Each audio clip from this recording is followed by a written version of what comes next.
గుడిలో మన ప్రవర్తన ఎలా ఉండాలి? దేవాలయం అంటే కేవలం ఒక భవనం కాదు, అది పవిత్రతకు ప్రతీక, మన అంతరాత్మకు ఆధ్యాత్మిక ఆహారం ఇచ్చే స్థలం. అలాంటప్పుడు గుడిలో మన ప్రవర్తన ఎలా ఉండాలి? గుడిలోకి అడుగుపెట్టిన వెంటనే మనం మనస్సులో శాంతిని కలిగించుకోవాలి. అక్కడ ఎక్కువగా మాట్లాడడం, గట్టిగా నవ్వడం, చీజ్ పెట్టుకోవడం ఇవన్నీ అనుచితమే. గుడిలోకి వెళ్లే ముందు శరీర శుద్ధి, మనసు శుద్ధి అవసరం. స్నానం చేసి శుభ్రమైన దుస్తులు ధరించి పవిత్రంగా ప్రవేశించాలి. దేవాలయం అంటే సినిమాల షూటింగ్ ప్లేస్ కాదు. అందుకే అక్కడ సాంప్రదాయ దుస్తులతో సౌమ్యంగా ఉండాలి. పూజ జరుగుతుంటే ఫోన్ రింగ్ అవడం, ఫోటోలు తీయడం, సెల్ఫీలు తీసుకోవడం ఇవి భక్తి కాకపోయినా అసౌకర్యం మాత్రం అవుతాయి. భగవంతుని ప్రసాదాన్ని పంచుకునే తత్వం మనకుండాలి.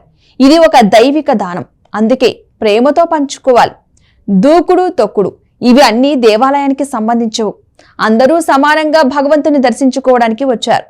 పూల తొలకరి, ప్రసాద ప్యాకెట్లు ఇవన్నీ ఎక్కడ పడితే అక్కడ వేయకూడదు.